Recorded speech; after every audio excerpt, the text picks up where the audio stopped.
them was that a hacker entered to my social network. I was so scared because he had access to all my chat rooms. I canceled my social network and I made another one with a different password and with a different avatar. We need to be careful with these problems that the virtual world have. We need to know how to use it in the right way without harming the people. And that's it. Thank you. Thank you, and good thing you notice in a very uh, well, you realize about this hacking soon enough to take action. Can I answer? Thanks, Brenda. Yes. Okay. The world has turned in a digital community in which people are obligated to update their abilities in the virtual world. When the pandemic started, all the world had to adapt to use technology to communicate, and important advances started with the students to continue with their classes. In the Trinity, the tools that they use are chat rooms, where students use must in a social network in which they must create an email and a password to enter a social network with their teachers. That's the reason why students frequently receive instant messages in their emails. These pages can people can upload their profile picture or remain anonymous. Also, they can post comments the teachers can see. However, they must download an antivirus so that the system is damaged by a virus. The advantage of the pandemic was helping to know about the work of digital technology. And that's it. Mm-hmm. Thanks, Brenda. Thanks for sharing. Very good. Then, who? Arlie, Aaron, Sam, are you there? Yes, teacher, I'm Yeah. um can you hear me? Yes, I can hear you. Oh, well. I remember that once I was on a vacation trip with my family. While I was at the hotel surfing the social networks, I suddenly received a message from a college telling me that she was urged to send a task and that if I lent her my account. And I didn't think about the risk that may exist if you lend your account without thinking it over. I said yes and sent her my email account, which was supposedly my friend. And she began to tell me that she wouldn't let her access the password, but I noticed something weird. Some moments later, I told my mom and stepfather, and they immediately told me that the accounts are personal and that many things can happen, many consequences, like what was happening to me, which was that my friend's account had been hacked, so it was also identity theft, and whoever did it wanted to do the same to me. But what they were looking for was to access my Facebook account, and I had understood that it was my email. For that reason, they couldn't access so quickly. So I quickly entered my email account to change my password and configure it so that I could only access from my cell phone. And then my mom wrote to the hacker that she already knew he was trying to steal my identity. And finally, my friend confirmed to us that it was not her, and from there I understood that we must be more careful with our accounts and prevent ourselves from those people since they can use our data and make use of our personal information to commit improper things like crimes, cyberbullying to other people, and things like that. And that's it. Very good. Thanks for sharing. Lesson learned, I bet. Can I teach you? Yes, Aaron. Thanks. Well, I try to learn how funny the internet is. Well, it says one day I was on my computer checking my social network and I was seeing some posts on Instagram. And then a post caught my attention and I read about some hackers were trying to sneak up into random accounts just to make identity thefts. At first I thought it was a lie, but I saw the post comments and I noticed that it could be real. Me and one of my friends were having instant messaging, so I told her about this, and she told me that we should care about our passwords and about the digital community. And then I saw that new on Twitter, and I noticed that people started to get antiviruses for care about the virus or a theft. The next day, I was checking again my social media to see what happened, and I noticed that this problem had been made by a troll. At the moment, I called my friend and we laughed about the virtual world.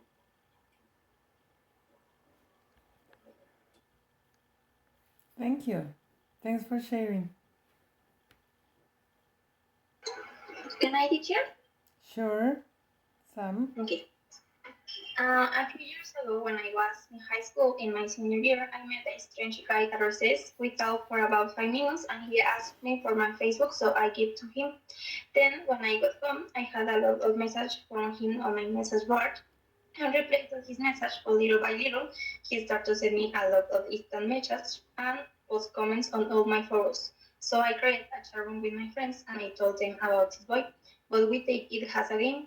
As time passed, this guy started calling me all the time to make calls and video calls. I didn't answer his calls, but I started to freak out.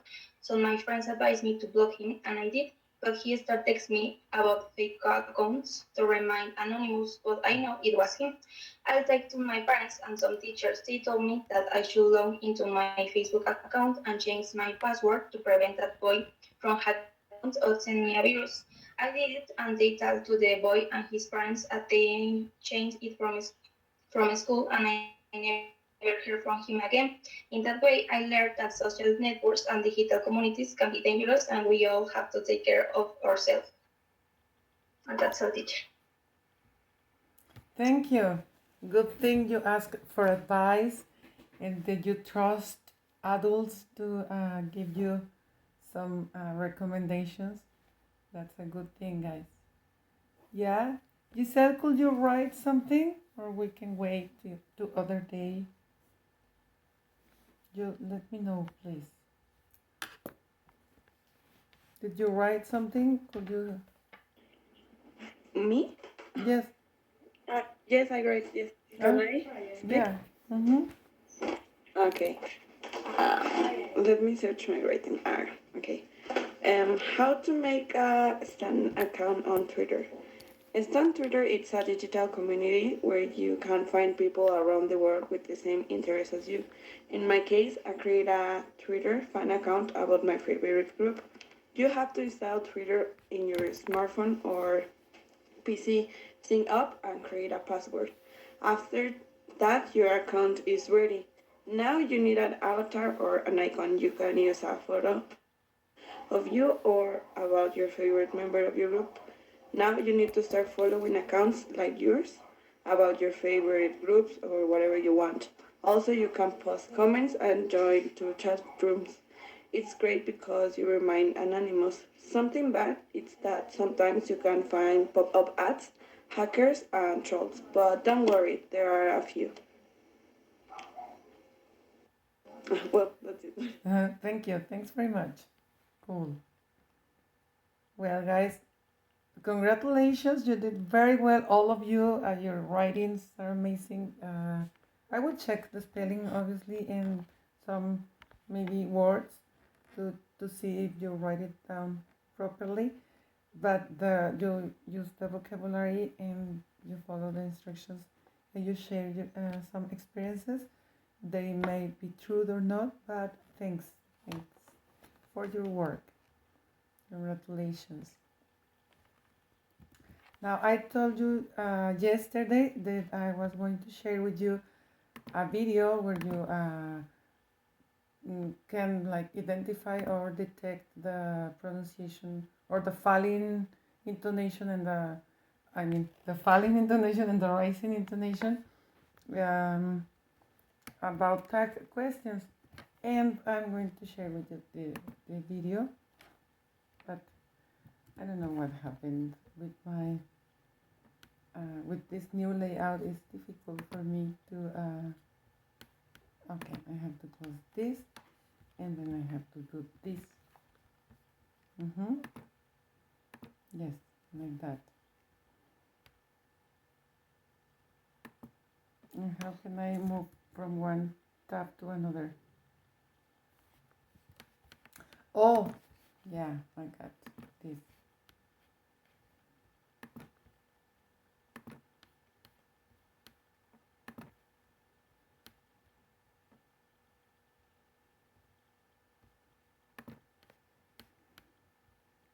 Yes, it's here.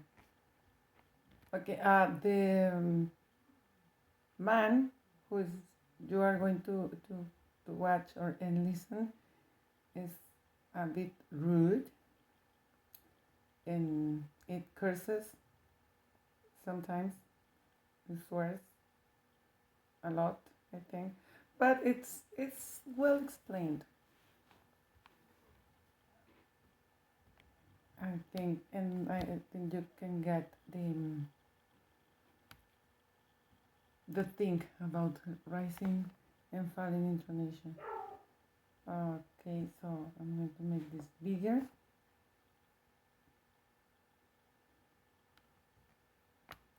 And I'm going to silence my microphone so you can. Tag questions or also question tags. Bien, primero que nada les explico qué son tag questions o question tags. Estas son preguntas que nosotros hacemos inmediatamente después de decir algo. Ahora, nosotros hacemos la pregunta para tener certeza de que eso que dijimos es como creemos. Si no tenemos idea, vamos a usar un tipo de entonación. Y si creemos que ya estamos seguros de eso que dijimos, vamos a usar otro tipo de entonación que va a dejar claro que nosotros solamente estamos confirmando. En sí, como ya les decía, vamos a hacer un comentario, luego vamos a hacer una pregunta. Si la entonación sube, yo voy a mostrar que tengo curiosidad y que no tengo idea si lo que dije es así o no, pero tú me lo vas a confirmar. O si estoy casi en lo cierto, si yo siento que tengo mucha certeza de lo que estoy diciendo, voy a hacer una entonación que vaya disminuyendo y eso va a mostrar que yo tengo seguridad y ya les voy a mostrar cómo esto funciona. Para nosotros en español las tag questions son muy fáciles porque nosotros sencillamente decimos no o decimos o sí. Les voy a dar un ejemplo. Yo puedo decir, ¿compraste los boletos? No. Ese no es el tag question, pero en inglés no puedo usar yes and no. Tengo que hacerlo de otra manera y yo les voy a mostrar acá cómo va a ser. Yo también puedo decir, no compraste los boletos o sí. Eso es un tag question. Eso es todo lo que nosotros hacemos en español. No tenemos por qué estudiarlo porque es demasiado sencillo, pero en inglés sí nos toca. Entonces yo les voy a mostrar cómo funciona esto. Comenzamos. Como les decía, vamos a arrancar con un comentario y luego surge el tag question. Esto va a ser así. Si el comentario o la oración inicial es afirmativo, el tag question va a ser negativo. Si el comentario u oración inicial es negativo, el tag question va a ser afirmativo. Siempre va a haber un contraste entre las dos partes, ¿ok? Entonces, todo tiene que ver con qué tiempo se está usando, con qué verbos se están usando, si se está usando un modal o no, y un poco de cosas así que ya les voy a mostrar acá. Entonces, lo primero, dice, el primer ejemplo dice, you work here. You work. Work en presente simple. Si yo quisiera hacer esto negativo, porque recuerden que yo voy a hacer la pregunta con el opuesto, sería lo negativo. You work here, you don't work here. Si yo lo llevara al negativo, sería you don't work here. Eso, al ser el opuesto, es lo que yo voy a usar en el tag question. Y por eso, como el sujeto es you, yo ubico el sujeto de último y de primero el auxiliar don't, que sería lo primero que yo usaría para negar work, pero sin escribir o decir work. work here, don't you? Y aquí viene lo de la entonación. Si yo no tengo seguridad de que tú trabajas aquí, la entonación va a subir. Tienes rising intonation y ella dice has no idea. La persona que hace la pregunta has no idea. O sea, está preguntando pero no tiene certeza de que sea así. Entonces, eso requiere que yo use rising intonation. Entonces yo digo, you work here, don't you? Body language tiene que expresar que yo tengo curiosidad, que estoy perdido o que no tengo certeza. Y la entonación me va a ayudar también. Entonces yo digo, you work here, don't you? Ese es rising intonation. Hay gente que se muere confundida entre las dos entonaciones, pero en realidad si lo acompañas con lenguaje corporal te va a ayudar un poco el tono, ¿ok? Porque eso tiene que ir también en tu discurso. Luego, falling intonation. Yo puedo hacer la misma pregunta, pero en este caso yo estoy casi seguro de que tú trabajas aquí. Solamente quiero que me lo confirmes. Entonces digo, you work here, don't you? Comparen, don't you? Don't you? Entonces, you work here, don't you? Esa actitud, ese lenguaje corporal con el que yo lo digo, demuestra que yo tengo certeza de que es así, o estoy casi seguro. Pero cuando yo uso la entonación alta, digamos, a rising intonation, y también lo acompaño con curiosidad o mi lenguaje corporal, voy a decir, you work here, don't you? You work here, don't you? Entonces, don't you? Don't you? Don't you? Don't you? Number 2,